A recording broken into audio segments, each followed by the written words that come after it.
never rests. Counting careless in the sky. What a thrilling time to be alive. Welcome to the Georgia Show. It is a thrilling time to be alive. I'm Jake Rowe. He's Jake Roos, and we're from DawgsHQ. And listen, just pretty quick show rundown today. We are going to talk about move-in day at Georgia and some intel we had yesterday kind of on what everything looks like there. Exciting times for the rest of Georgia's 2024 class, number one ranked 2024 class.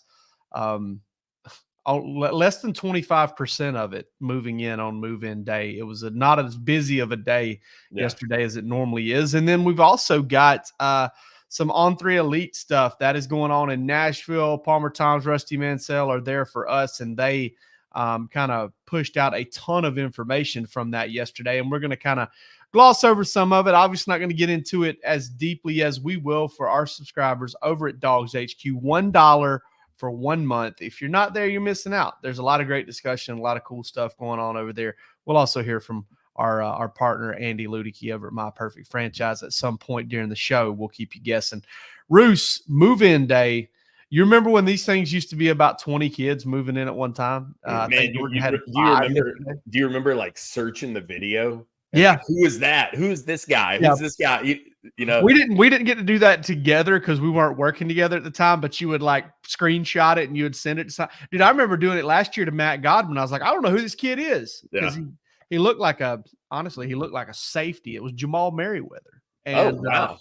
He was like, Matt Godwin goes, that's Jamal Merriweather. We got to put some weight on him.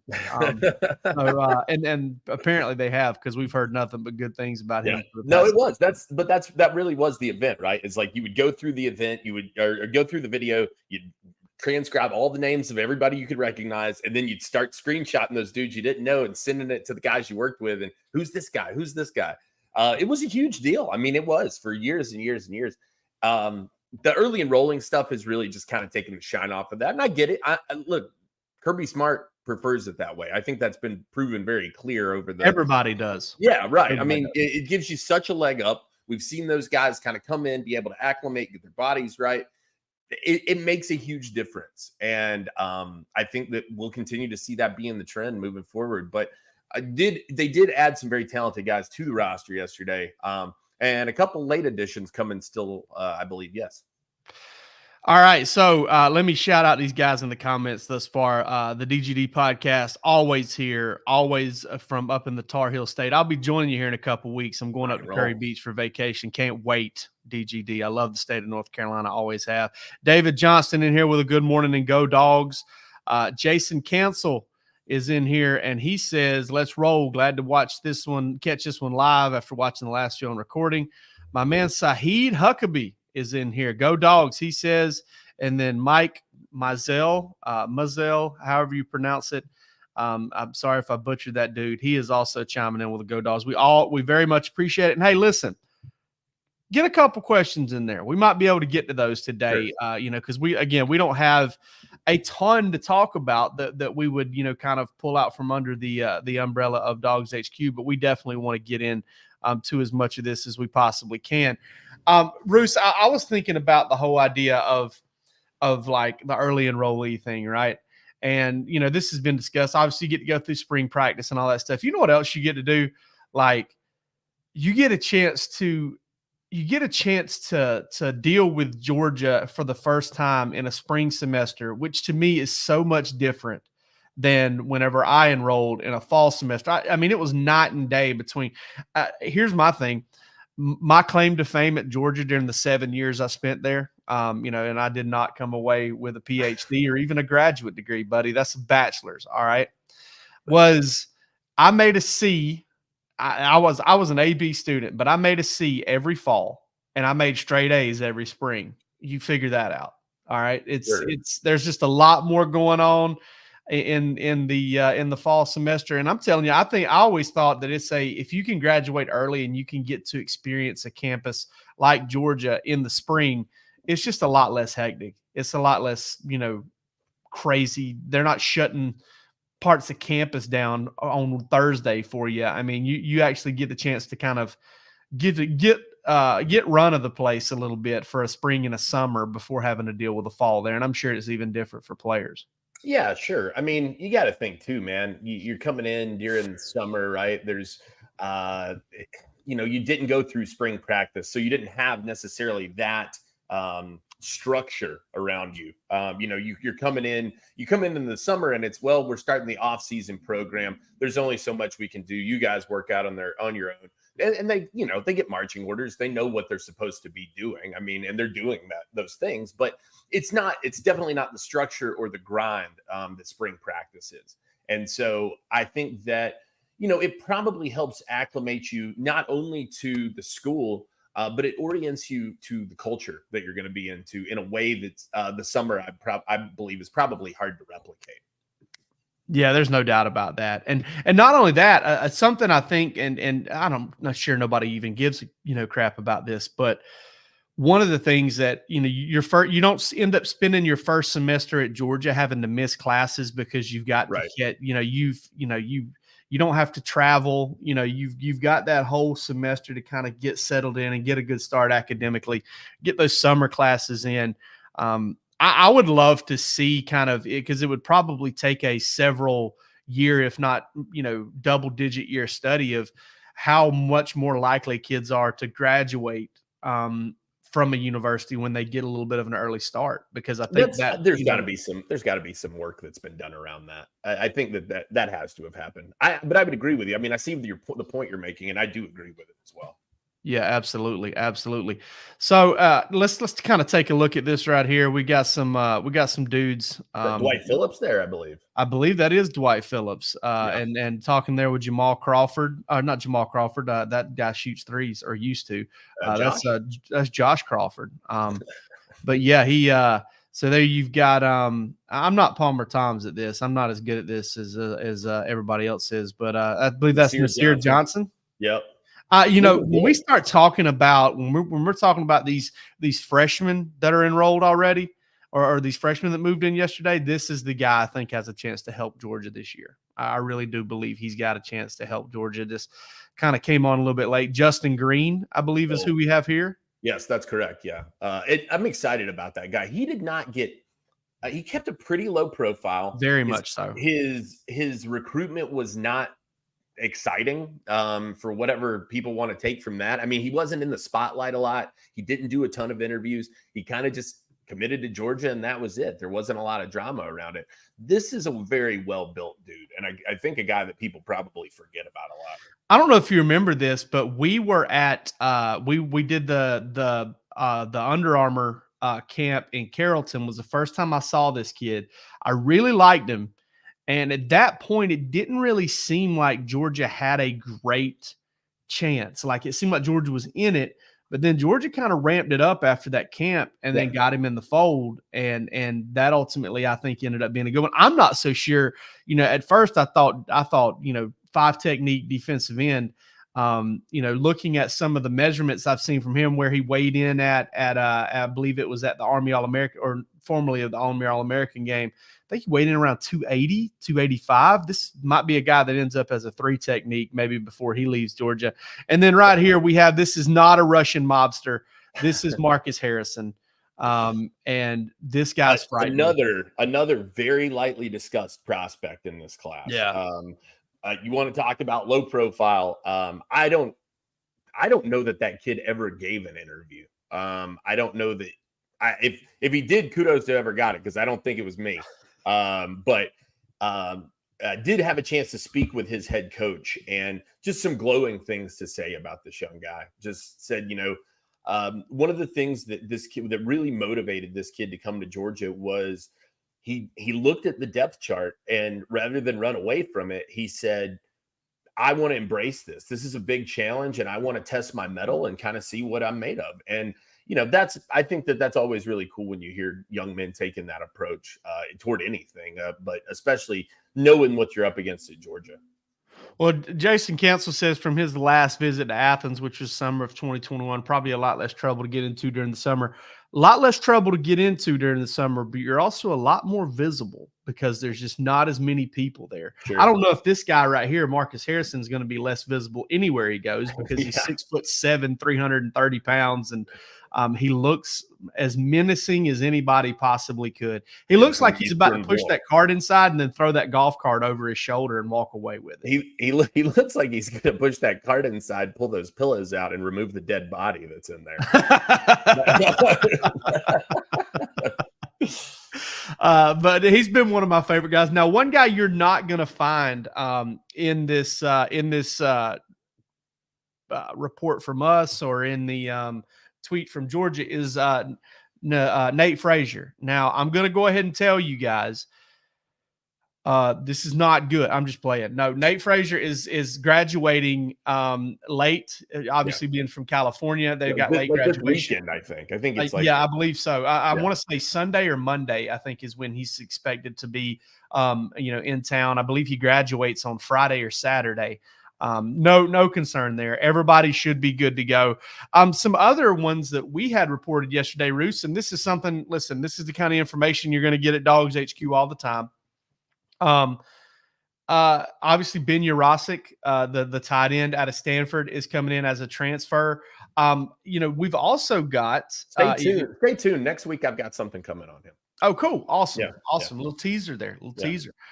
There is also the son of a University of Georgia legend, Gannon Hurst from Limestone College. That is the son, as you can imagine, of Garrison Hurst. Played his high school ball in Atlanta, had 5 carries for 84 yards last year at Limestone. Don't think he's I don't think he's ever going to fill the shoes of his pops. Okay. Because Garrison Hurst was an absolute man child at Georgia and everywhere else he went when he was healthy. But Gannon Hurst is another guy that has come in as a preferred walk-on and as a transfer. Pretty exciting there, man. It's always cool to see those old dogs come back in. 6'1", 200 too, man. I mean, he's not just a body out there. That's a good sized kid, man. I might have to go full one of our most beloved guys over at DawgsHQ. If you know him, you know exactly what we're talking about. A young man by the name of Rob Say. If I catch Garrison Hurst on the sideline, I may have to do a selfie with him, like Rob Say would do. What I might do is I might say, "Hey, Rob," just kind of point over here. Oh, sure. Because he'll do that to you too. If you're just walking close to somebody, he'll be like, "Hey, get together." And he'll snap a photo of you. He did it for me and Pat McAfee a couple years ago in the Peach Bowl. But Gannon Hurst, man, that'll be really exciting. And I believe if I'm not mistaken, also another Georgia family member, Henry Delp, isn't Oscar Delp's brother, I believe, is no relation. Sure. Henry Delp is Oscar's brother. Is he a tight end as well, or what? I think he's a wideout, if I'm not mistaken. He's a wideout. Okay. Not quite the frame. Yeah, gotcha. Henry Delp, also in town. Just a family affair in Athens. And not a Georgia family member, but a walk-on that I think that you're pretty excited about, and I am as well. Jeremy Bell out of Clinch County, a guy that felt like a really good get for them down the stretch there. Yeah, he's am I muted? No, I'm not muted. Nope. I'm trying to do multiple things at one time. Sometimes I mute myself when I do that. So the ultimate papal move. I'm over here asking out loud if I'm muted, and I'm not. So Jeremy Bell, listen, man, I talked to Don Tyson, who was the head coach at Clinch County last year.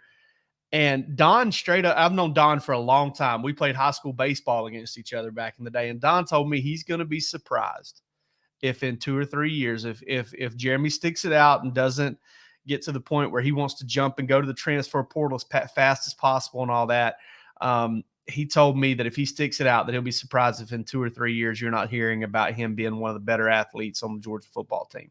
I spoke with a buddy of mine, a lifelong friend who coached out at Atkinson County against Clinch County, who told me that, man, this cat is the best player Clinch County's ever had. And I was like, man, better than, Jonathan Smith, better than Chancey Manak or Tresman Marshall. And he goes, yes, absolutely. Like he's special. And he's special on the basketball court too.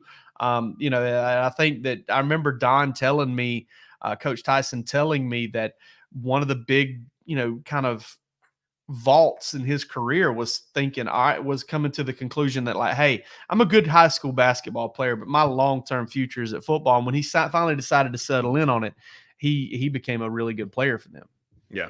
No, I think that kid's, again, another under the radar guy, probably not discussed as much just because he's a walk-on. But look, Georgia's walk-on program, pretty strong. I think a lot of people have big expectations for Jeremy Bell.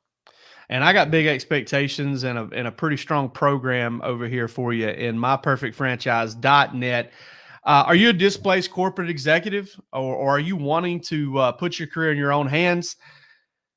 You could be an experienced entrepreneur and you want to diversify. Well, Andy Ludicky at myperfectfranchise.net can help. Andy is a huge college sports fan and a franchise veteran, having owned multiple franchises and businesses. Using his expertise, he helps others find their American dream through a very thorough consultation and evaluation process. Call Andy, put your life and career in your own hands. And best of all, his services are 100% free to you. So what do you have to lose? Find your perfect franchise at myperfectfranchise.net. It's right there on the screen. Just go check it out. Have a conversation with Andy and see what he can do for you, and see what he can advise you on. Because listen, this is the way of the world now. Getting yourself something of your own, it's never been easier, and it's never been more pertinent than it is right now. So go check it out. And Andy's the guy that can help you jumpstart that thing. All right, folks, get you some questions in. We'd love to answer them. We don't have any right now. It means probably none of you want to know what we have to say. And I don't blame you. All right, let's go. Bulldog Buzz at On3. Palmer Toms has been putting out information upon information upon information from I don't even know if that makes phonetical or grammatical sense, but I just said it. He's been putting out a lot of information from the On3 Elite Series up in Nashville. That's what they've got going on up there. Roos, anything stand out to you that you would like to share? One thing that caught my mind, and I won't give the quote away, but Isaiah Gibson's words really kind of caught my eye. Yeah, one of the top pass rushers in this class, one of the most coveted guys for Georgia in this class, one of the top edges, like I said, committed to USC, but gave some glowing remarks. Glowing's underselling what Isaiah Gibson had to say when it came to Georgia. Obviously, just a crucial official visit coming up for him. I think that, Georgia, we can call it what it is. I mean, you can go look at every story that's been done on him at On3. I mean, a lot of people believe that Georgia is still very much in this thing, despite that commitment to USC. But his comments yesterday really kind of continued that notion and furthered that notion, I think, in a big way. So I'd encourage people to go check that one out. Travis Smith also had some big things to say, and I will kind of use his quote because it's in the headline. You can go read that on the front page at DawgsHQ. But he said, if I want to win, I'm going to go to Georgia. And I mean, that's pretty cut and dry.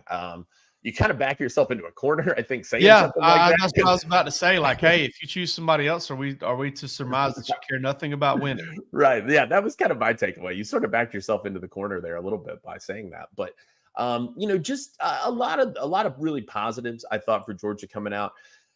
I cannot get a read still on CJ Wiley. That guy is playing it as close to the vest as anybody has in a long time. Ty Jackson's kind of right there. Like his namesake, the Coyote, Wiley Coyote. Right. Sure. Can't get a hand on him. Yeah. He's, look, Georgia wants him. Georgia's making him a priority. He's just very, very even keel. He doesn't give it away when he's talking to you. A very calculated, very smart guy. So I think that he's a really, really excellent player. Georgia, one of the biggest targets on Georgia's offensive board in my mind, but going to be an interesting one to follow. But like I said, check all that stuff out because they did some tremendous work yesterday with the On3 Elite Series. And we got a ton of the Georgia feedback for you over at DawgsHQ. Palmer did say that, when you talk about Isaiah Gibson, he said that, Isaiah and I believe it was his mom, his parent with him. I do know that they showed up decked out in USC gear, which, it's one of those things that's kind of like over the years, man, you learn that it's almost like covering recruiting for a while. You almost learn that nothing means anything. Yeah. You know, Yeah. I mean, nothing means anything in recruiting. You see the guy that's locked in. I mean, was it Justice Haynes wearing the Georgia gloves on Friday night and stayed locked into Alabama, and the Terry Godwin recruitment may have damaged my brain in a way that's never been damaged. You know, that, hey, I'm committed. Demetrius Robertson once pulled a sheet off of a painting that said Cal that was upside down. I mean, after like, who was thinking Cal, man? Like, there was no, what were we doing at that time, man? I mean, it was, Eric Gilbert when he first committed to LSU, a total shocker. Yeah. Everybody thought that was Alabama. Absolutely. So Terry Godwin's comment that I'm 100%, as long as I'm committed, I'm 100% committed. Right. Sure. One of the great lines ever. We need to get Terry on the show one day. I remember talking to, I guess I can say it now. I remember talking to John Lilly, and John Lilly telling me, man, all I can say, buddy, is that he has given us nothing to worry. They have told us not to worry about anything. Like, I don't know what to tell you. You know, and then obviously Georgia didn't have anything to worry about. I mean, that night, I mean, it was so funny. What a wild day in recruiting that was, because the Roquan Smith thing had happened earlier that day, and just people are pissing and moaning all over the message boards, like, what the worst day ever. And I'm like, brother, I remember some bad days. This ain't the worst one ever. And then, Terry Godwin, you were so excited for Georgia fans that night when Terry Godwin was like, confirmed everything that you had been reporting and you had been hearing. Because that's the thing about recruiting, man, that I don't think folks understand is Palmer can go and get all the great information that he's gotten from these things and get all these quotes. People read them and they glean what they will. But at the end of the day, you're dealing with a young guy. And even if you weren't dealing with a young guy, you're dealing with a human mind that can change on a dime. Anybody's human mind can. And especially in an era that is like this, where we're talking about significant sums of money being involved as well. I mean, that sways a lot of guys. I mean, how often do you and I text and we're like, hey, do you think we need to do this for Bark After Dark? You think we need to do this? And I'll say, yeah, I think that's a great idea. And then like 5 seconds later, I'm like, nah, let's don't do that. Yeah, sure. Absolutely. Yeah. I mean, sure. We all do it. And we're talking about trivial decisions. Now, I will say this, a lot of times when a kid changes his mind quickly, people are like, oh, he's of poor character. They would be right about me whenever I change my mind quickly. I am a man of poor character and ill repute. I don't deserve a whole lot of nice things said about me. But these kids, man, I mean, and not to mention these incredibly attractive options they have in front of them. Like, and you have to kind of put together every piece to the puzzle. Everybody's like, all that matters is NIL these days. I don't believe that. There are so many kids that don't go to the highest bidder every single process. It's trust, it's development, it's feeling at home. It's, when you're dealing with adults in a lot of these situations, the adults tend to say like, okay, enough money's enough money. I like this coach more, or I like this school more. There's a lot more that really factors into this thing. And I don't blame a kid for bouncing around a little bit. Well, you're hearing it, right? So to keep it in the Georgia sphere of things, from two guys that you thought were Georgia. Well, I mean, one was a Georgia commit, one was a heavy Georgia lean, Isaiah Gibson and Justice Terry, right? Both of them saying the same thing about USC. And people can believe whatever they want to about what it is and what it isn't. I understand all of that. But what they're saying is, I get to go somewhere that is so different from what I know. And I get to expand my horizons and see something that's so foreign. And we were talking about that on the board today.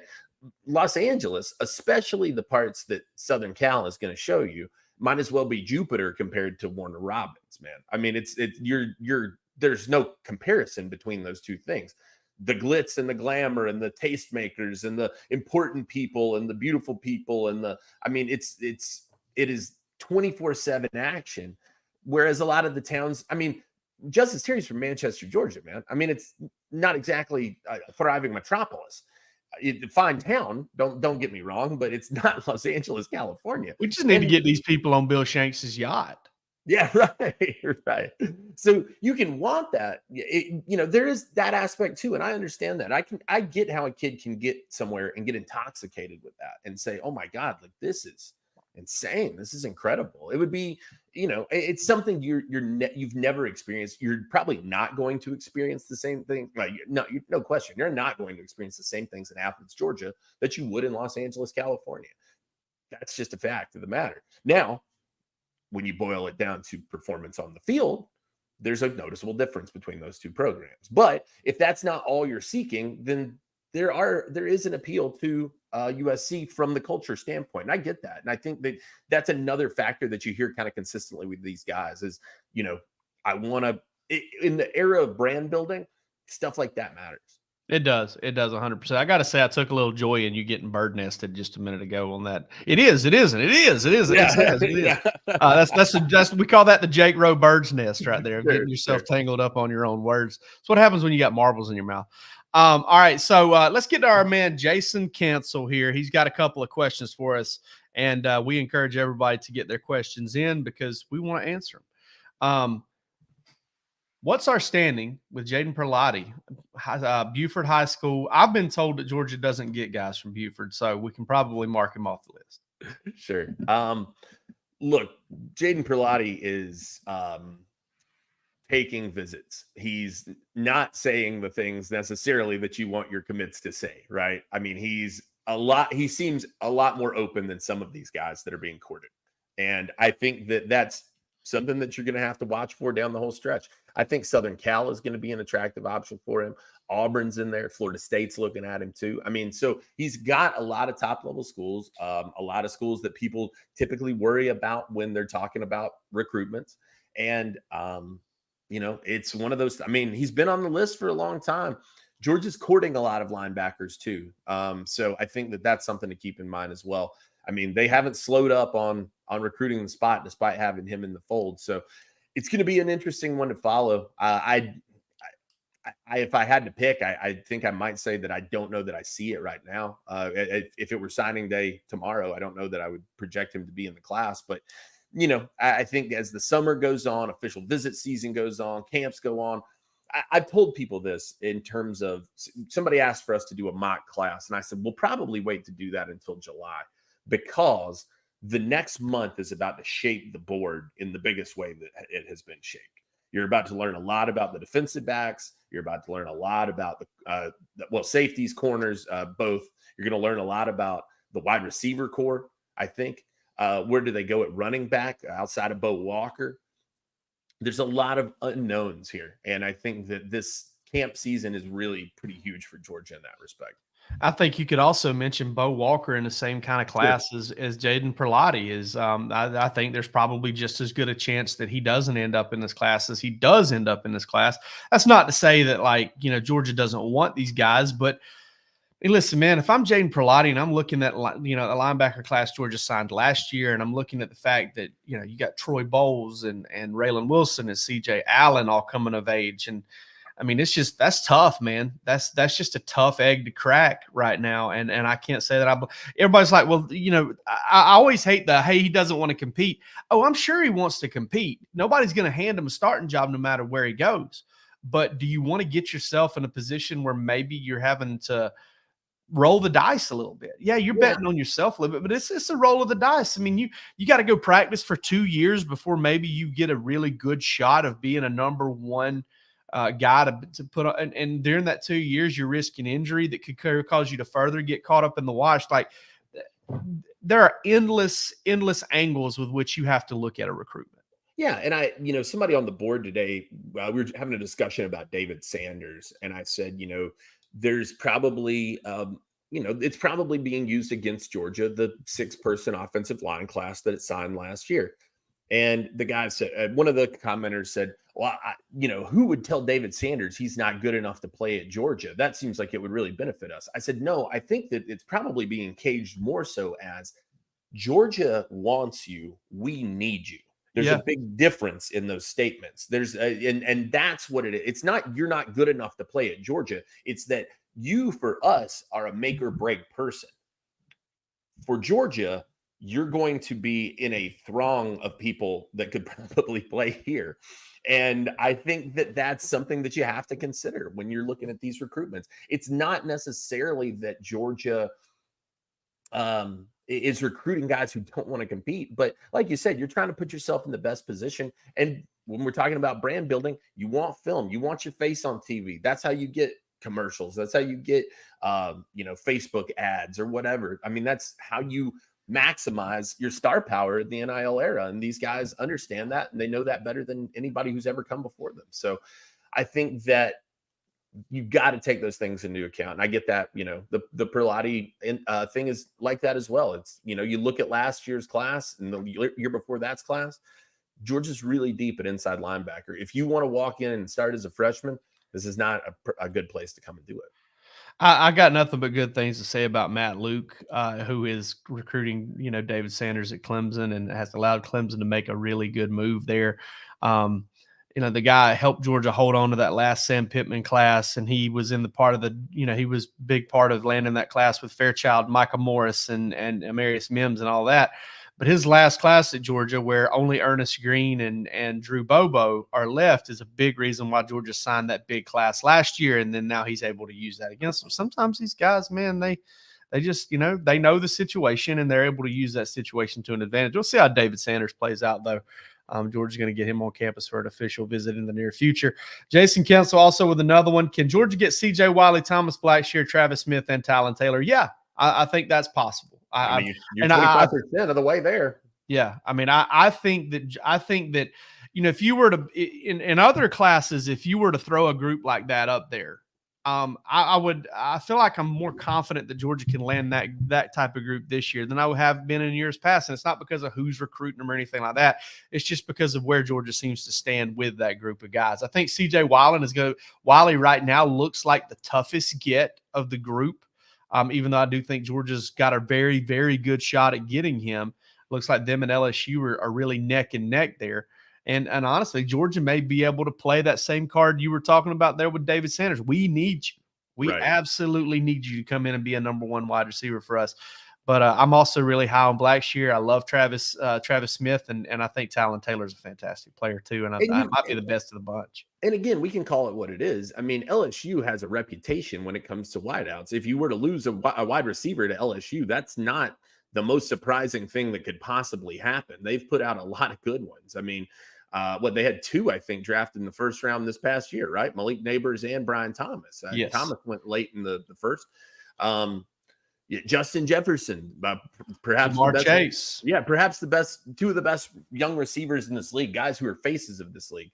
Georgia still kind of riding on George Pickens, and it's going to continue to get better. Ladd McConkey was a higher. I think he was the highest selected one since Pickens, right? Since AJ Green. Since AJ Green. I'm sorry. He went higher than Pickens. You're right. So I mean, the stock is improving there. It's looking better, but that's another factor too. And if you're talking about development, if they want to get developed for the league, come here. Well, other places do develop players too. I mean, that also happens. So, but I don't think that this is out of the question at all, especially going into the official visit season. Travis Smith, it feels like Georgia, Tennessee there. Talon Taylor, I feel good about where Georgia stands there, but he's got options closer to home. Notre Dame and Ohio State kind of battling that one out. Blackshear is a kid who feels like he kind of flew under the radar. Again, we were talking about that with the move-in guys, but go watch the tape. It looks like a tough son of a gun. I tell you what, C.J. Wiley is a perfect illustration of why it can be really tough to recruit in the state of Georgia, because he has strong LSU ties. He's not a born and bred Atlanta kid. That Metro Atlanta, area can be really tough to recruit. His dad played at LSU, for God's sakes. His mom ran track at LSU. I mean, and we get that all the time, right? Of like, well, they grew up in Georgia. Why won't they stay here? Well, look, people, I mean, it's a two-way street, man. Yeah, transient state. Georgia's benefited from that in the past. Guys like Ben Jones and Kamari Lassiter and guys that are kind of hail from Georgia who end up growing up out of state. Or have strong Georgia ties. Matthew Stafford, had ties to FSU, even though he was in Dallas, and ties to Mark Richt and all that stuff. So sometimes that plays in your favor. Sometimes the bear eats you, and that's just kind of the way it goes. So, all right, I believe that wraps us up for this episode of the Georgia Show. We will not be back later this week. We will be back on Sunday. That is the plan as of right now. We all know Plans can change every now and then. But for this episode of the Georgia Show, I'm Jake Rose. Jake Roos.